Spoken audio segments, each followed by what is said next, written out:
नमस्कार साथियों, राधे राधे, जय श्री कृष्णा। स्वागत है आप सभी का एनडीसी क्लासेस के इस निःशुल्क ऑनलाइन प्लेटफॉर्म पर। तो आज का हम टॉपिक जो है करेंगे एमसीक्यू प्रश्नोत्तरी करेंगे, जो राजस्थान की जिले हैं वो करेंगे। पिछला जो टॉपिक था अपना राजस्थान की नदियां, एमसीक्यू वो कंप्लीट हो चुके हैं। तो सर कुछ कमेंट आ रहे थे कि सर रेगुलर आओ रेगुलर आओ। देखो, रेगुलर आना चाहता हूँ, इसमें कोई समस्या नहीं है, लेकिन क्या है कि पहले थोड़ी सी तबीयत डाउन थी। उसके बाद में क्लासें ली, 2 क्लासें ली थी, उसके बाद में कुछ इमरजेंसी आ गई थी। तो इमरजेंसी आ गई थी, उस कारण से क्लासें नहीं ले पाया था। उसके लिए थोड़ी मैं क्या क्षमा चाहता हूँ। तो आज से हम जो क्लासें लेंगे, इसके बाद जो अपना टॉपिक होगा मैं पहले ही बता देता हूँ। उसके बाद जो टॉपिक होगा अपना जलवायु वाला टॉपिक होगा। पहले कमेंट आ रहे थे कि सर जलवायु वाला नहीं करवाए, अरे धैर्य रखो थोड़ा, एक एक टॉपिक कंप्लीट करवाता जाऊंगा, ठीक है। तो ये मत समझना कि सर वो टॉपिक रह गया वो टॉपिक रह गया, टॉपिक जो भी है वो कंप्लीट करवाऊंगा। फर्स्ट ग्रेड के अंदर हो चाहे सेकंड ग्रेड के अंदर हो, वो टॉपिक कैसे भी हो, किसी प्रकार के हो, और राजस्थान की जियोग्राफी से संबंधित टॉपिक है, और जो आपके एग्जाम के अंदर आने लायक क्वेश्चन है उनसे संबंधित सारे टॉपिक करवाऊंगा यहाँ पर क्लियर। तो इस बात की चिंता नहीं करनी है कि सर कौन ये टॉपिक रह गया है या वो टॉपिक रह गया है। जो आपके सिलेबस में लगता है वो कंप्लीट करवाया जाएगा, और आपको क्या है साथ साथ में रेगुलर जुड़े रहना है। और आपके, मैं पहले कह चुका हूँ कि आप नोट्स बनाते चलोगे। हाँ, आपके जो पीछे की क्लासेस हो चुकी हैं सारी की सारी, वो आपकी टेलीग्राम पर डाल दिए, जाके पीपीटी देख लेना। और आपको पहले भी बता चुका हूँ कि टेलीग्राम चैनल है अपना, एनडीसी क्लासेस के नाम से चैनल है, और उसको आप जाके क्या कर लोगे, ज्वाइन कर लेना। वहाँ पे आपको सारी की सारी पीपीटी मिल जाएगी, ठीक है। तो आज हम ज़्यादा समय नहीं लेंगे, बर्बाद करेंगे, और एक अपना छोटा टॉपिक है राजस्थान की जिलें। उसके पहले ही क्वेश्चन के अंदर चलते हैं। वो शानदार क्वेश्चन है। पहले ही क्वेश्चन क्या कह रहा है ये देखो, इंपॉर्टेंट क्वेश्चन है अपने आप में। इंपॉर्टेंट क्वेश्चन है कि राजस्थान की सबसे बड़ी कृत्रिम कृत्रिम यानी कि मानव निर्मित झील निम्नलिखित में से कौन सी है? सबसे बड़ी कृत्रिम यानी कि मानव द्वारा निर्मित, प्राकृतिक झील नहीं है। प्राकृतिक झील होती है जो प्रकृति द्वारा होती है, कृत्रिम यानी खुद, यानी कि मानव द्वारा बनाई गई झील कौन सी होती है? कृत्रिम झील होती है। तो झील निम्नलिखित में से कौन सी है? पिछोला झील है, जयसमंद झील है, फतेह सागर है, या फिर राजसमंद है। तो आपके पास 4 ऑप्शन है। 4 ऑप्शन में से आपका राइट आंसर क्या होना चाहिए आप सभी को पता है, और कमेंट में आप जल्द से बताओगे आंसर इसका क्या होगा। तो आपका आंसर हो जाएगा जयसमंद झील। और जयसमंद झील आपको पता है, जयसमंद झील पहले उदयपुर में थी, लेकिन अभी किस में चली गई है? अभी जो नया जिला बना है, कौन सा? सलूम्बर जिला बना है, उसके अंदर ये नई झील चली गई है। कौन सी? जयसमंद झील। झील नई बनी है, झील नई नहीं बनी है, झील तो वही है, लेकिन जिला नया बना है, नए जिले में आ गई अब झील, ठीक है। तो इसका निर्माण किसने करवाया था? जय सिंह ने इसका निर्माण करवाया था, ठीक है। इस बात का भी ध्यान रखना है। राजस्थान की सबसे बड़ी कृत्रिम मानव निर्मित झील कौन सी है? जयसमंद झील है। पूछा गया क्वेश्चन है और आगे भी पूछा जाएगा सालों साल तक, ये इस बात का भी ध्यान रखें, ठीक है। आगे देखो, आगे क्या कह रहा है? वह झील जिसमें एक टापू पर आइसलैंड रिसोर्ट नामक होटल बनाया गया है। वह झील जिसमें एक टापू पर आइसलैंड रिसोर्ट नामक होटल बनाया गया है, तो वो कौन सा है? तो आपको पता होना चाहिए इसी पर, यानी कि कहां पे? जयसमंद, यानी डीडवाना, सांबर, जयसमंद, राजसमंद में से आपका आंसर को कौन सा होगा? आपको पता है जयसमंद झील ही इसका आंसर होगा। तो इस जयसमंद झील के अंदर आपको पता है कि 2 टापू है, 7 टापू बने हैं। कितने टापू बने हैं? 7 टापू बने हैं, जिसमें से सबसे बड़ा टापू है उसका नाम क्या है? बाबा का भांगड़ा। बाबा का भांगड़ा। और सबसे छोटा टापू है वो क्या है? उसको कहा जाता है प्यारी, ठीक है। लेकिन बाबा का भांगड़ा सबसे बड़ा टापू और सबसे छोटा प्यारी।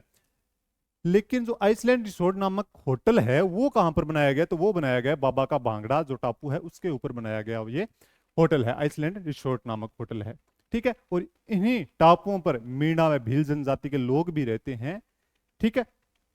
तो ये हो गया कंप्लीट। समझ में आ गया? कोई दिक्कत समस्या? चलिए आगे। आगे देखो, आगे क्या कह रहा है? राजस्थान के किस जिले में पलाया झील है? ये इंपॉर्टेंट अपने आप में किस प्रकार से हो जाता है ये देखो, कि पलाया झील के बारे में पूछ रहा है। पलाया झील क्या होती है? पलाया झील वो होती है जो खारे पानी से बनी होती है, बड़ी, यानी कि खारे पानी की बड़ी झील है, सबसे बड़ी, यानी कि पलाया झील को कहते हैं क्या है? खारे पानी की, खारे पानी की बड़ी झील। खारे पानी की क्या होती है? बड़ी झील को ही क्या कहा जाता है? पलाया झील कहते हैं, ठीक है। तो 33 सागर कैवसेस, यानी कि आपको पता है कि 33 सागर का अवशेष माना जाता है अपना मरुस्थल, तो वहां पर प्लाया जिले में पाई जाती है। किस जिले में, जिला पूछ लिया जाए तो प्रमुख रूप से आपका कौन सा हो जाएगा, जैसलमेर जिला आ जाएगा। प्लाया झील कहाँ पे है, जैसलमेर के अंदर है। ओके, आगे देखो, आगे क्वेश्चन क्या कह रहा है, आगे क्वेश्चन क्या कह रहा है, राजस्थान में पलाया जिलों की रचना कहां से हुई, राजस्थान में पलाया जिलों की रचना, ये पूछ लिया जाए, ये भी अपने आप में इंपॉर्टेंट इसलिए हो जाता है कि पलाया जिलों की रचना पूछी गई है, वो कहां से हुई है। तो सबसे बड़ी बात है कि लूनी बेसिन में पाए जाते हैं, घग्गर बेसिन में है, बालूकास्त तो मुक्त क्षेत्र के अंदर है, या आंतरिक प्रवाह बेसिनों में है। यानी कि लूनी बेसिन आपको पता है कौन कौन सा क्षेत्र आ जाता है, ठीक है। घग्गर बेसिन आपको पता है गंगानगर, हनुमानगढ़, अनूपगढ़ वाला। लूनी बेसिन आपको पता है कौन सा आ जाता है, अजमेर से जो निकलती है लूनी नदी, उसका अपवाह तंत्र है, वो बेसिन बनता है जालोर, सांसोर, बालोतरा, बाड़मेर, वो सारा किस में आ जाएगा, लूनी बेसिन के अंदर आ जाएगा। आंतरिक प्रवाह बेसिन की कौन सा आ जाएगा, जो अपना शेखावाटी क्षेत्र है, जो चूरू, झुंझुनू और सिक्कर और डीडवाना कुचामन का जो उत्तरी भाग है, वो सारा किस में आ जाएगा, आंतरिक प्रवाह बेसिनों के अंदर आ जाएगा। लेकिन बालूका स्तूप मुक्त क्षेत्र किस में आ जाता है, जो आपको बताया था, पोकरण, बालोतरा और फलोदी का क्षेत्र है, वो कौन सा है, बालूका स्तूप मुक्त क्षेत्र है। और वहीं पर क्या हो गई है, इनकी रचना हुई है, किसकी रचना हुई है, पलाया जिलों की रचना यहीं पर हुई है, बालूका स्तूप मुक्त क्षेत्र, यानी कि यहाँ पे पथरीली चट्टाने पाई जाती है। हम्मादा, हमादा मरुस्थल भी कहा जाता है जिस कारण से इसको, ठीक है, जहां पे पथरीली चट्टाने पाई जाती है इस कारण से, यानी कि वहां पर जल तो इकट्ठा होता है। आपको बताया गया है कि जो अपना मरुस्थल है वो किसका भाग है, 33 सागर का अवशेष माना जाता है। उस अवशेष के कारण क्या, उसके अंदर खारापन भी पाया जाता है, खारापन पाए जाने के कारण वहां झीलें बनती है, वो क्या हो जाती है, खारी झीलें हो जाती है, इसी कारण से उनको क्या कहा जाता है, पलाया झीलें भी कहा जाता है। ओके, आगे देखो, आगे क्वेश्चन क्या कह रहा है, राजस्थान में जोधपुर से 8 किलोमीटर पश्चिम में स्थित कायलाना झील, ये इंपॉर्टेंट कर लेना, 8 किलोमीटर, 8 किलोमीटर पूछा गया क्वेश्चन है, और आगे भी पूछा जाएगा कि पश्चिम में स्थित कायलाना झील का निर्माण किसने कराया था, भीम सिंह, तख्त सिंह, अरुणराज या प्रताप सिंह, इनमें से किसने निर्माण करवाया था, किसका कायलाना झील का निर्माण किसने करवाया था, भीम सिंह, तख्त सिंह, अरुणराज या फिर प्रताप सिंह। तो इसका निर्माण करवाया था सर प्रताप ने, इस कारण से इसको प्रताप सागर झील भी कहा जाता है, किसको, कायलाना झील को प्रताप सागर झील भी इसको कहा जाता है। जो जोधपुर राज्य के क्या क्या थे, प्रशासक भी थे, जिन्होंने इसका निर्माण करवाया था, किसका, कायलाना झील का निर्माण करवाया था, किसका, ठीक है, जिसको प्रताप सागर झील भी कहा जाता है, किसने करवाया था, सर प्रताप सिंह ने करवाया था। आगे देखो, राजस्थान की किस प्रसिद्ध झील पर नटनी का चबूतरा निर्मित है, नटनी का चबूतरा, नटनी कौन सी थी बताओ, नटनी कौन सी थी, गल की नटनी, गल की नटनी, ठीक है, किसने करवाया था, प्रसिद्ध झील पर नटनी का चबूतरा निर्मित है, तो आपको पता होना चाहिए कि जैसमंद में है, पिछोला में है, नक्की झील है या फिर सांबर झील है। तो आपका आंसर क्या हो जाएगा बताओ फटाफट जल्दी से कमेंट बॉक्स के अंदर, कि किस प्रसिद्ध झील पर नटनी का चबूतरा निर्मित है, तो आपको पता होना चाहिए पिछोला झील, पिछोला झील हो जाएगा आपका आंसर भी इसका। किस कारण से आपको पता है, राणा लाखा के वचन भंग का प्रतीक भी माना जाता है, ये नाम क्या था इसका, गल की नटनी, ठीक है। पिछोला झील पर, किस प्रसिद्ध झील पर है, पिछोला झील पर, जहां पर क्या है, राणा लाखा के वचन भंग का प्रतीक भी माना जाता है। आपको पिछले जो क्लास करवाई थी उसके अंदर आपको पूरी डिटेल इसके बारे में बता दी गई है। आगे देखो, आगे क्या कह रहा है, निम्नलिखित में भिन्न वर्ग की झील का चयन कीजिए। भिन्न, भिन्न का अर्थ क्या होता है, अलग, भिन्न का अर्थ अलग, यानी कि इनमें से अलग झील कौन सी दिखाई दे रही है आपको, अलग झील, डीडवाना है, पचपदरा है, सांबर है या पिछोला झील है, तो आपको इनमें से भिन्न कौन सी दिखाई दे रही है, डीडवाना भिन्न है, कि सर मान तो सारी एक सी लग है, डीडवाना हो, पचपदरा हो, सांबर हो, पिछोला हो, सारी एक सी को नहीं, कुछ अलग होगी, किस कारण से होगी, क्योंकि डीडवाना, पचपदरा और सांबर ये तीनों किस प्रकार की झीलें हैं, खारे पानी की झील, खारे पानी की झील है ये सारी की सारी। लेकिन पिछोला झील किस प्रकार की है, पिछोला झील है मीठे पानी की झील, किस पानी की है, मीठे पानी की। और इस पिछोला झील का निर्माण के बारे में बात की जाए कि निर्माण इसका किसने करवाया था, किसने करवाया था, चित्रमल नामक बंजारे ने अपनी बेल की याद में इसका निर्माण करवाया था। किस झील का निर्माण करवाया था, पिछोला झील का निर्माण करवाया था। ओके, चलो आगे, आगे देखो कि राजस्थान की पवित्र झील है, राजस्थान की पवित्र झील है, पवित्र, पूछा गया क्वेश्चन है कि सिलीसेट, फतेह सागर, बालसमंद, पुष्कर। ठीक होगा सर, ये तो मतलब हलवा क्वेश्चन है, हलवा क्वेश्चन है, मतलब जमा ही सोखा, सरल क्वेश्चन है। अरे इस प्रकार के क्वेश्चन आपसे पूछे जाएंगे, वहां पे आपका दिमाग चलेगा कि इस पवित्र झील, मैंने ये भी बताया था कि पुष्कर झील पवित्र भी है और प्रदूषित झील भी है। किस प्रकार की है? पवित्र तो है ही, लेकिन सबसे प्रदूषित झील भी कौन सी है? पुष्कर झील ही है, क्योंकि यहाँ पे पर्यटक आते हैं, पर्यटक आने के कारण वहां पे जो गंदगी फैलाते हैं, कचरा फैलाते हैं, इस कारण से प्रदूषित झील भी कौन सी है? तो ये आपकी पुष्कर झील ही होगी। पवित्र झील है, इसमें कोई शंका नहीं है, लेकिन प्रदूषित झील भी कौन सी है? पुष्कर झील है। ओके, ये पुष्कर झील किसका उदाहरण है? मैंने आपसे पूछा जाए तो किसका उदाहरण है? काला डेरा, यानी कि ज्वालामुखी से निर्मित झील है काला डेरा, का उदाहरण भी माना जाएगा। ठीक है, काला डेरा या काला डेरा जिसको कहा जा सकता है। आगे देखो, आगे है वह झील जिसके तट पर संगमरमर के 25 शिलालेख स्थित हैं। 25 शिलालेख, तट पर संगमरमर के 25 शिलालेख स्थित हैं। बिल्कुल आसान क्वेश्चन। जैसमंद झील, राजसमंद झील, फतेह सागर या पिछोला, बताओ इसका आंसर क्या होगा? जैसमंद होगा, राजसमंद होगा, पिछोला होगा या फिर फतेह सागर होगा? तो इसका सीधा राइट आंसर किस पे चले जाएगा? राजसमंद झील। राजसमंद झील का निर्माण किसने करवाया था? राज सिंह ने करवाया था, महाराणा राज सिंह ने करवाया था। और 25 शिलालेखों के लगभग कितने? 1916 श्लोकों के अंदर है। और आपको यह भी बताया गया था कि ये किस भाषा में है। भाषा पूछ ली जाए तो इन शिलालेखों की संस्कृत भाषा है। किस प्रकार की भाषा है? संस्कृत भाषा है। और मेवाड़ का इतिहास है इसके अंदर। किसका इतिहास है? मेवाड़ का इतिहास है इसके अंदर। और किसने लिखा था? आपको बताया था कि रणछोड़ भट्ट ने लिखा था। किसने लिखा था? रणछोड़ भट्ट ने लिखा था। और कब तक का इतिहास लिखा था? राज सिंह के समय तक का लिखा था। राज सिंह के समय तक का इतिहास किसके अंदर है? इन 25 शिलालेखों के अंदर स्थित है। कोई दिक्कत, समस्या, चिंता, दुख, दर्द? कोई नहीं। एक कमेंट आया था कि सर जब आप बोलते हो कि सर कोई चिंता, परेशानी, दुख, दर्द, तो अपने आप मोटिवेट आ जाता है, मतलब अपने आप मोटिवेशन मिल जाता है। हाँ, ये थोड़ी सी आदत है मेरी बोलने की। कुछ चीज़ें क्या है कि कुछ को लगती है कि सर ये चीज़ें नहीं बोलनी चाहिए, कुछ को लगता है कि हाँ सर ये चीज़ें आप बोल सकते हो।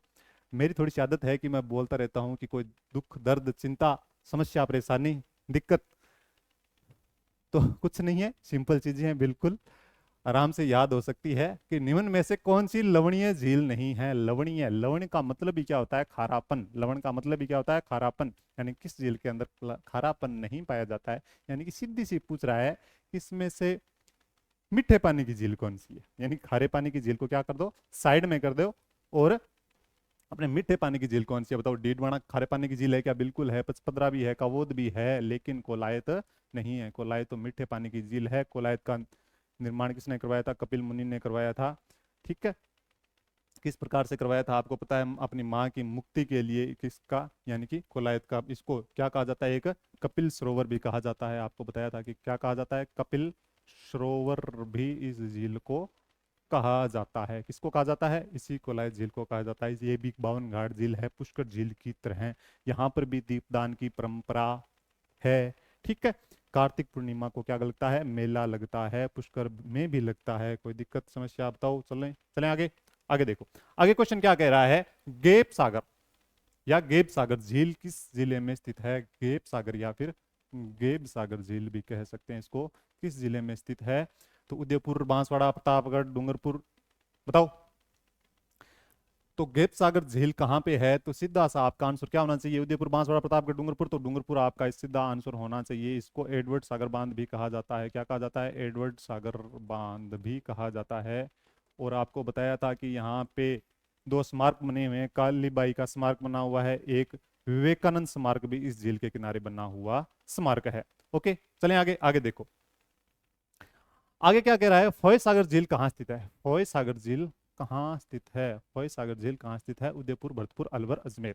इंजीनियर फॉय ने इसका निर्माण करवाया था, आपको बताया था। ठीक है, किसने करवाया था? इंजीनियर फॉय ने इसका निर्माण करवाया था। उदयपुर, भरतपुर, अलवर या अजमेर, कहाँ पे करवाया था? अजमेर में इसका निर्माण करवाया था। किसने करवाया था? इंजीनियर फॉय द्वारा इसका निर्माण करवाया गया था। आगे देखो, आगे क्वेश्चन क्या कह रहा है, अन्ना सागर झील का निर्माण किसने करवाया? अन्ना सागर झील का निर्माण किसने करवाया? ये आपको पता है कि तुर्कों की सेना का संहार करने के लिए, तुर्कों की सेना का संहार जब किया था, किसने किया था बताओ? पृथ्वीराज, आनाजी चौहान, राज सिंह या जय सिंह? तो आपका आंसर क्या हो जाएगा? आनाजी चौहान हो जाएगा, जिनको क्या कहा जा सकता है? अर्णोराज भी कहा जाता है। क्या कहा जाता है? अर्णोराज भी कहा जाता है। जब तुर्कों की सेना का संहार किया था तो भूमि क्या हो गई थी? रक्त से यानी कि खून से लाल हो गई थी। उस भूमि को धोने के लिए इस झील का निर्माण करवाया गया था। किस झील का? आना सागर झील का निर्माण करवाया गया था, जिसका निर्माण करवाया था आनाजी चौहान, या फिर कह सकते हैं इनको अर्णोराज। सिरोही में स्थित राजस्थान की सबसे अधिक ऊंचाई पर स्थित झील जहां टोड रॉक और नन रॉक स्थित है, इंपॉर्टेंट। इसके अलावा एक रॉक और भी बताई थी, कौन सी? नंदी रॉक बताई थी। क्या? नंदी रॉक भी बताई थी एक। सिरोही में स्थित राजस्थान की सबसे अधिक ऊंचाई पर, सबसे अधिक ऊंची भी है, सबसे गहरी भी झील है, बताया था। नक्की झील, पंचपद्रा या पंचभद्रा, कुछ भी कह लो, लूणकरण झील, या फिर इनमें से कोई नहीं। इनमें से कोई नहीं का सवाल ही नहीं उठता, क्योंकि नक्की झील अपने पास ऑप्शन दिखाई दे रहा है, जो कहाँ पे है? सिरोही के अंदर है। 1200 मीटर की ऊंचाई पर स्थित झील है। और सबसे गहरी झील भी कौन सी है? नक्की झील यही है, और सबसे ऊंचाई पर स्थित है, और सर्दियों में क्या हो जाती है? जम जाती है यह झील। आगे देखो, आगे क्वेश्चन क्या कह रहा है, बाई तालाब झील कहाँ स्थित है? बाई तालाब झील कहाँ स्थित है? बाई तालाब झील कहाँ स्थित है? ये क्वेश्चन नया है, लेकिन आया हुआ क्वेश्चन है, और इस प्रकार के क्वेश्चन पूछे भी जा सकते हैं। तो बाई तालाब झील कहाँ पे है? सीधे सीधा सा क्वेश्चन है, सीधा सा। इस प्रकार के क्वेश्चन सीधे पूछे जाते हैं, कहाँ स्थित है। इस प्रकार के जो क्वेश्चन नए बनते हैं ना, वो सीधा पूछे जाते हैं कि कहाँ स्थित है।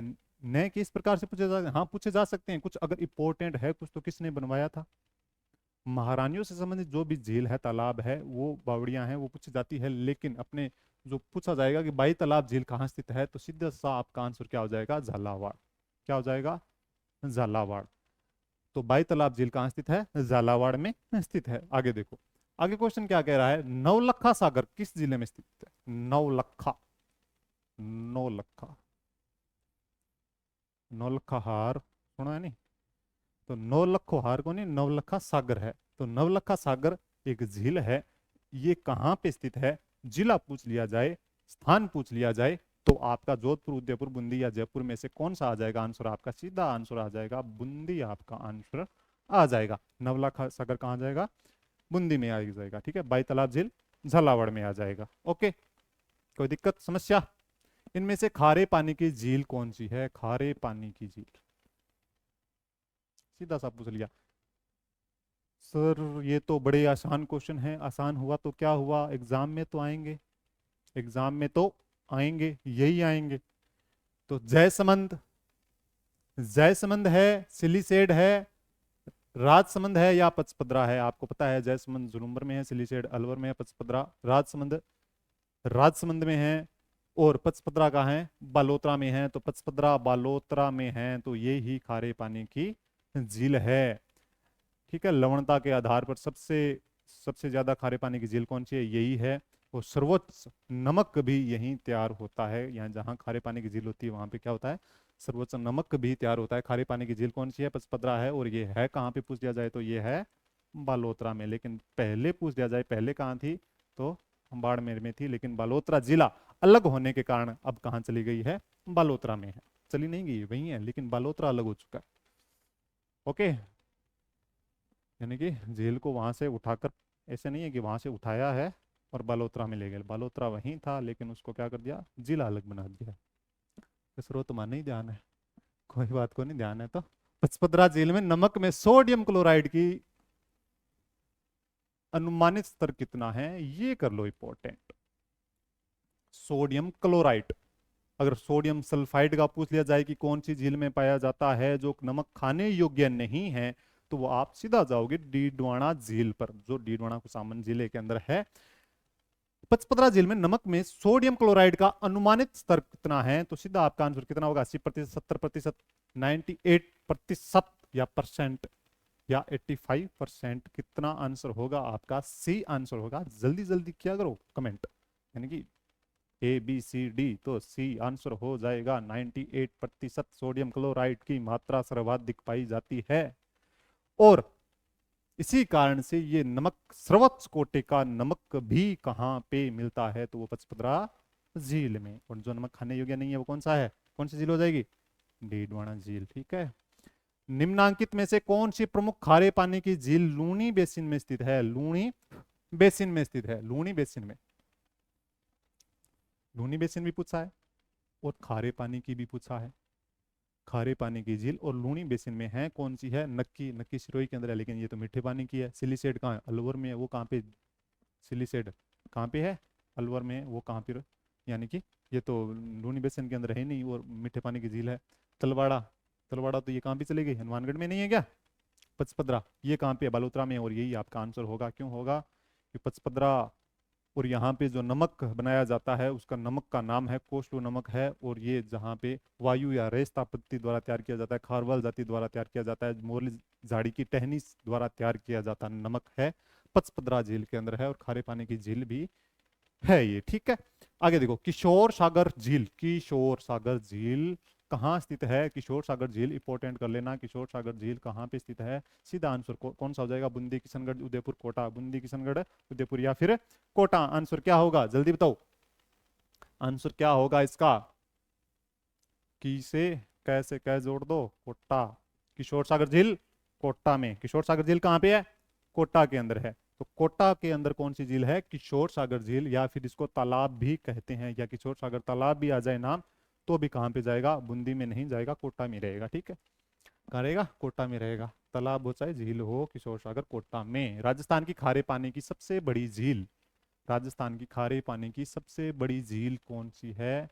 तो आपको पता है राजस्थान की सबसे बड़ी खारे पानी की झील कौन सी है? और राजस्थान की सबसे बड़ी खारे पानी की झील हो जाएगी सांबर झील हो जाएगी, जहां पर नमक, राजस्थान का 80% नमक उत्पादन भी यही होता है, सांबर झील के अंदर होता है। और ये 3 जिलों के अंदर विस्तृत है। तो वो जिले कौन कौन से हैं? जयपुर ग्रामीण कौन कौन से हैं? जयपुर ग्रामीण, जयपुर नहीं है, जयपुर ग्रामीण है, अजमेर है, और एक और कौन सा आ जाएगा? नए जिला बना है, डीडवाना कुचामन आ जाएगा। डीडवाना कुचामन। तो ये आपके 3 जिलों में विस्तृत है, मुख्य रूप से जयपुर ग्रामीण में विस्तृत है। आगे देखो, राजस्थान की किस झील को रामसर आर्द्र भूमि, रामसर आर्द्र भूमि की सूची में सम्मिलित किया गया है? राजस्थान की किस झील को रामसर आर्द्र भूमि यानी कि रामसर साइट के अंदर शामिल किया गया है? 2 स्थान ऐसे हैं जो जिसको रामसर साइट के अंदर शामिल किया गया है राजस्थान के। वो 2 स्थान कौन कौन से हैं? एक तो आपको पता होना चाहिए, एक तो कौन सा है? केवलादेव, केवलादेव घना पक्षी विहार, घना पक्षी, घना पक्षी विहार हो जाएगा। तो ठीक है, वो कहाँ पे है? भरतपुर के अंदर है। और दूसरा कौन सा हो जाएगा? दूसरा कौन सा हो जाएगा? सांबर, राजमंद, अन्ना सागर या जैसमंद। तो सांबर हो जाएगा। कौन सा हो जाएगा? सांबर झील हो जाएगी आपकी। तो दूसरी झील है, दूसरे मतलब ये दूसरी है। 23 मार्च 1990 को इसको इसके रामसर साइट के अंदर शामिल किया गया था। ईरान के रामसर शहर है उसके नाम पर है ये, यानी कि वहां पर सबसे पहले ये बैठक हुई थी, उस कारण से यहाँ सम्मेलन हुआ था, उसके नाम पर ही ये आर्द्र भूमि यानी कि जो आर्द्र भूमि है उनको शामिल किया जाता है। किसके अंदर? रामसर साइट के अंदर शामिल किया जाता है। और राजस्थान की दूसरी रामसर साइट कौन सी है? तो ये सांबर झील हो जाएगी आपकी। ठीक है। कोई दिक्कत, समस्या, परेशानी, दुख, दर्द, चिंता नहीं होनी चाहिए बिल्कुल भी। सांबर झील में निम्नलिखित में से किस नदी द्वारा प्रतिवर्ष सर्वाधिक लवण की मात्रा लाकर जमा की जाती है? बिल्कुल ये करो, इंपॉर्टेंट, इंपॉर्टेंट किस कारण से किया जाएगा? सांबर झील में निम्नलिखित में से किस नदी द्वारा प्रति वर्ष सर्वाधिक लवण की मात्रा लाकर जमा की जाती है? यानी कि नमक किस नदी द्वारा सर्वाधिक बहा कर लाया जाता है? किस झील के अंदर? सांबर झील के अंदर। सांबर झील के अंदर मैंने बताया था कि 4 नदियां प्रमुख रूप से आकर गिरते हैं। तो 4 नदियां कौन कौन सी है? खारी है, रूपनगढ़ है, मेंथा या मेंढा है, या और एक खंडेला नदी भी है। ठीक है। तो इनमें से कौन सी नदी है जो सर्वाधिक लवण यानी कि नमक बहाकर लाती है? मैंने बताया था कौन सा, मेंढा या फिर मेंथा भी कहा जाता है, जो मनोरपुरा की पहाड़ियों से उद्गम होता है जिस नदी का, और सांबर झील में आकर गिरती है। एक और बताया था, वो प्रमुख रूप से नहीं है, लेकिन बांडी नदी का नाला भी कहाँ पे आकर गिरता है? तो वो सांबर झील के अंदर ही आकर गिरता है। तो मेंथा या मेंढा नदी क्या है, सर्वाधिक नमक बहाकर लाती है किसमें? सांबर झील में। और सांबर झील क्या करती है? आपको बताया था जो नमक राजस्थान का 80% और भारत का भी 8.70% नमक का उत्पादन करती है। आ गया ना, क्वेश्चन ही आ गया ये। मैंने पहले ही बता दिया आपको, पहले ही बता दिया, क्वेश्चन ही आ गया कि भारत के कुल नमक उत्पादन का सांबर झील में कितना उत्पादन होता है। तो ये इंपॉर्टेंट कर लेना। आंसर तो आपको पहले भी पता है, और आप इतने होशियार हो कि आपको मेरे बताने से पहले भी पता होगा। इस बात का भी मुझे पता है कि भारत के कुल नमक उत्पादन का सांबर झील में कितना उत्पादन होता है। 8.7%, 19.2%, 31.3%, 41.7%। आपका आंसर आ जाएगा 8.7%। भारत का, किसका पूछ रहा है? भारत का पूछ रहा है, नहीं कि राजस्थान का। राजस्थान का पूछ लिया जाए तो लगभग 80% नमक उत्पादन करता है। ठीक है, कोई दिक्कत नहीं, समस्या नहीं। चलो, वर्ष 2019 में राजस्थान की निम्न में से कौन सी झील बड़ी तादाद में पक्षियों की मृत्यु को लेकर समाचारों में रही है? ये इंपॉर्टेंट कर लेना कि भारत की सबसे बड़ी पक्षी त्रासदी, सबसे बड़ी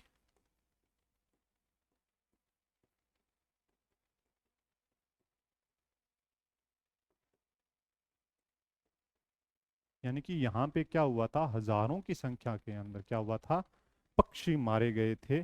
किस बीमारी से मरे थे? एवियन बोटुलिज्म नामक बीमारी थी एक, एवियन बोटुलिज्म।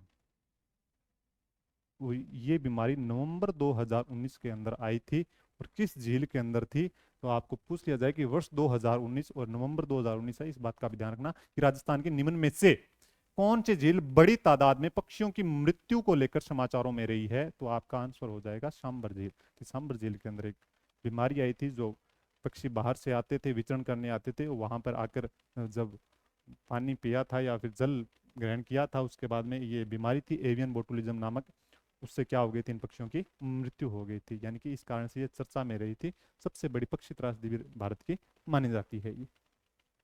आगे देखो, आगे क्वेश्चन क्या कह रहा है? किस नदी का जल जयसमंद झील द्वारा उपयोग में लाया जाता है? किस नदी का जल जयसमंद झील द्वारा उपयोग में लाया जाता है? आपको बताया हुआ क्वेश्चन है, कोई दिक्कत नहीं है। गोमती, बनास, चंबल, सोम।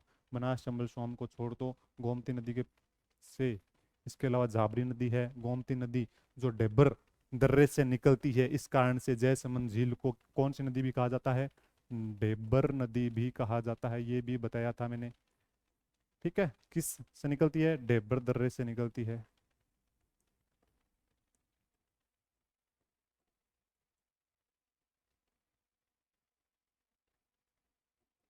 ओके, किस नदी का जल जयसमंद झील द्वारा उपयोग में लाया जाता है? तो गोमती नदी का जल जयसमंद झील यानी कि द्वारा उपयोग में लाया जाता है। इसके अलावा राजसमंद झील को जल भी किससे प्राप्त होता है? गोमती नदी से ही प्राप्त होता है। आगे देखो, निम्नलिखित में से कौन सी झीलें सिंचाई के काम में ली जाती है? सिंचाई के काम में ली जाती है, तो झीलें जो सिंचाई के काम में प्रयोग में आती है, पिछोला और आना सागर है, कोलायत और पुष्कर है, जयसमंद और राजसमंद है, पचपदरा और सिलीसेड है। पचपदरा किस कारण से नहीं होगी? क्योंकि खारे पानी की झील है और सिंचाई के लिए खारे पानी का उपयोग नहीं किया जाता है। ओके, पिछोला और अन्ना सागर, अन्ना सागर कहाँ है? अजमेर के अंदर है। पिछोला उदयपुर के अंदर है। कोलायत और पुष्कर, यहाँ पर दीपदान की परंपरा है। कार्तिक पूर्णिमा को दोनों क्या लगता है? मेला लगता है। 52 घाट झील भी जिसको कहा जाता है। जयसमंद और राजसमंद ये मीठे पानी की झील है, और यही आपका राइट आंसर होगा, क्योंकि जयसमंद झील के अंदर तो एक श्यामपुरा व भाटखेड़ा नामक दो सिंचाई हेतु नहरें भी निकाली गई है, ये भी बताया था। इंपॉर्टेंट कर लेना ये, ठीक है, इंपॉर्टेंट कर लेना। तो सिंचाई हेतु झीलें कौन कौन सी है? तो जयसमंद और राजसमंद झीलें सिंचाई हेतु है। आगे देखो, आगे क्वेश्चन कह रहा है, इंग्लैंड की महारानी मेरी की दिसंबर 1911 की भारत यात्रा के सम्राट यानी कि स्मरण में क्वीन मेरी जनाना घाट का निर्माण किया गया। क्वीन मेरी जनाना घाट, यानी जनाना घाट भी कहा जा सकता है इसको, मेरी घाट भी कहा जा सकता है इसको। इसके अलावा और कौन सा घाट कहा जा सकता है इसको? गांधी घाट भी कहा जा सकता है इसको, गांधी घाट। क्यों गांधी घाट क्यों कहा जा सकता है? गांधी घाट मैंने बताया था, क्यों गांधी जी की जब मृत्यु हुई थी, हत्या की गई थी, उसके बाद में जिन उनकी अस्थियां थी वो इस घाट में यानी कि बहाई गई थी। तो उस झील का नाम क्या था? तो झील का नाम था नक्की झील माउंट आबू, आना सागर झील अजमेर, पुष्कर सरोवर पुष्कर, या पिछोला झील उदयपुर। यानी कि क्वीन मेरी जनाना घाट का निर्माण कहाँ किया गया था? तो पुष्कर सरोवर के अंदर, पुष्कर के अंदर किया गया था, और यहीं पर गांधी जी की अस्थियों का विसर्जन भी किया गया था। इंपॉर्टेंट अपने आप में क्या है? इंपॉर्टेंट है। 52 घाट है, इनमें से सबसे बड़ा घाट भी यही है। कौन सा? सबसे बड़ा घाट भी कौन सा है? यही घाट है। आगे देखो, आगे क्वेश्चन क्या कह रहा है? अजमेर की आना सागर झील में किस नदी का पानी आता है? अजमेर की आना सागर झील में किस नदी का पानी आता है? किस नदी का पानी आता है? बताओ। बांडी, बेड़त, साबी या कांगनी? किस नदी का पानी आता है? इन चार ऑप्शन में से आपको बताना हो तो किस नदी का पानी आता है? बांडी, बेड़त, साबी या फिर कांकनी नदी? तो आपका आंसर क्या हो जाएगा? सीधी सी बात है, मैंने बताया था कि बांडी नदी का पानी किसके अंदर आता है? आना सागर झील के अंदर आता है। और आना सागर झील का निर्माण भी मैंने बताया था, किसने करवाया था? अर्णोराज ने करवाया था, या आनाजी चौहान जिसको भी जिनको कहा जा सकता है। ठीक है, अब चलते हैं अपने लास्ट क्वेश्चन पे। अरे बोर तो नहीं हुए ना? बोर नहीं होना है। अगर कोई बोर हो रहे हो तो समस्या है, तो समस्या है, बोर नहीं होना है अपने। चलो राजस्थान की लास्ट क्वेश्चन है, लास्ट आज का लास्ट 30 क्वेश्चन है। राजस्थान का झील इतना लंबा टॉपिक नहीं है जिसमें से, या फिर मतलब पूरे 50 क्वेश्चन करवाया जाए, लेकिन आपको 30 क्वेश्चन है, बढ़िया रिवीजन होगा। जो अगर आपने क्लासेस नहीं देखी है पिछली जो जिलों वाली है, तो एक बार उनको देख कर आना, फिर आप इन जो क्वेश्चन है इनका आंकलन करना, खुद का भी आंकलन करना और मेरा भी आंकलन करना। और इसके अलावा मैं आपको बार बार कह रहा हूँ कि आप कमेंट भी करोगे, तो कमेंट किस प्रकार के करोगे? क्योंकि मतलब मैं क्या सुधार कर सकता हूँ, मैं आपके लिए क्या नवाचार कर सकता हूँ, इसके बारे में। ये अच्छी बात है कि आप मेरे लिए तो सकारात्मक कमेंट करते हो, अच्छे कमेंट करते हो, ये बढ़िया बात है कि मुझे मोटिवेशन मिलता है। इसके अलावा और कमेंट कर सकते हो आपकी सर क्या नवाचार कर सकते हैं हम। ये राजस्थान की ज्योग्राफी करवा रहा हूँ मैं, राजस्थान की ज्योग्राफी धीरे धीरे आगे बढ़ रही है और आगे कंप्लीट भी हो जाएगी, कोई दिक्कत नहीं है, थोड़े टाइम में कंप्लीट हो जाएगी। पीछे कुछ कहेंगे सर आप रेगुलर नहीं आ रहे थे, रेगुलर या कुछ पहले मैं बता रहा था कि मैं तबीयत खराब हो गई थी, और तबीयत खराब जैसे ही थोड़ी बहुत सही हुई, उसके बाद मैं क्लास एक दो क्लास ली थी मैंने, लेकिन उसके बाद कुछ इमरजेंसी ऐसी आ गई थी जिस कारण से मैं क्लास नहीं ले पाया था। लेकिन आगे क्लास रेगुलर रहेगी, उसमें कोई दिक्कत नहीं है। अब अपने 30 लास्ट क्वेश्चन पर चलते हैं कि राजस्थान की निम्न जिलों में से कौन सी झील राष्ट्रीय झील संरक्षण कार्यक्रम एनएलसीपी के अंतर्गत नहीं आती है? क्या पूछ रहा है? नहीं आती है, नहीं आती है NLCP, national lake conservation programme. English आती है मेरे को, ठीक है ना?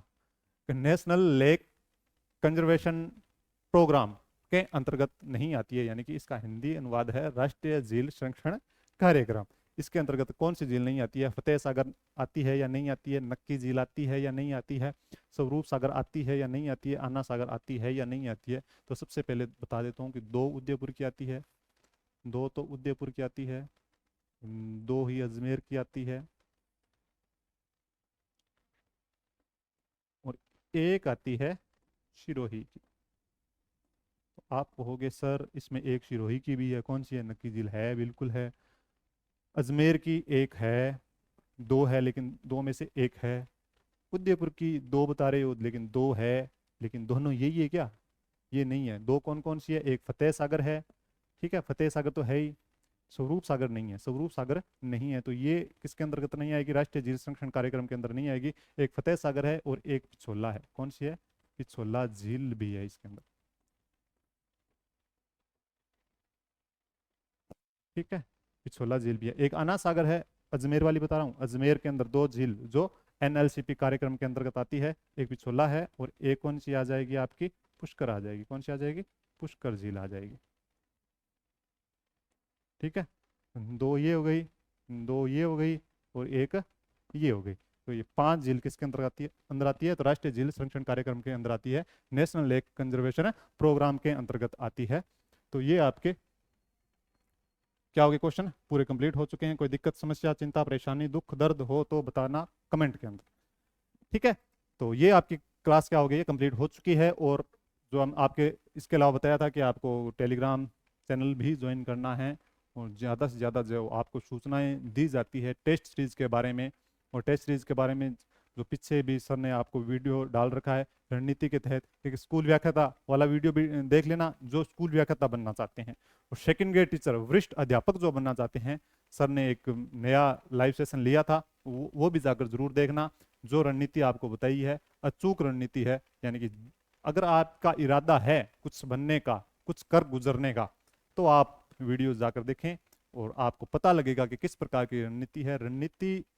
रणनीतियां घर बैठे ऐसे नहीं बनाई जा सकती कि हाँ मैं पढ़ लूंगा 2 घंटे, इस 2 घंटे अब दे दिए टाइम, 2 घंटे, हाँ किताबें पढ़ते हैं हम, कोई दिक्कत नहीं है, किताबें 2 घंटे पढ़ ली, 2 घंटे सुबह पढ़ ली, 2 घंटे शाम पढ़ ली, ये सब करते हैं। आपको स्पेशल नहीं हो कि सर हम कर रहे हैं तो हो जाएगा सिलेक्शन, ये सब करते हैं कि किताबें पढ़ते हैं। किताबों के साथ साथ में आप जब आप उस चीज़ का रिवीजन नहीं करोगे, आंकलन नहीं करोगे, तब तक समस्या आएगी आपके। तो ये मेरा अनुभव कहता है, मैं खुद पर भी ये चीज़ें अप्लाई करता हूँ। ये नहीं है कि मैं इस चीज़ से खुद गुजर चुका हूँ तो मैं आपको ये चीज़ें बता रहा हूँ। तो जो वीडियो है स्कूल व्याख्याता से संबंधित वीडियो, आपका जो टेस्ट सीरीज से संबंधित है वो आपको बता रखा है, वो भी देख लेना। और वीडियो एक और आ चुका है सेकंड ग्रेड से संबंधित, वो भी आप ज़रूर देखना। इसके अलावा आपको क्लास कैसी लगी, अगर अच्छी लगी है तो लाइक करना है, कमेंट करना है और शेयर भी करना है। और जिन्होंने चैनल को सब्सक्राइब नहीं कर रखा है तो वो कृपया करके सब्सक्राइब भी करें और दूसरों को भी जोड़ें, यानी कि जिन्होंने जो पढ़ना चाहते हैं और तो उनको आप क्या कर सकते हो, शेयर कर सकते हो। इसके अलावा आप सभी का बहुत बहुत धन्यवाद, आभार। जय हिंद, जय भारत।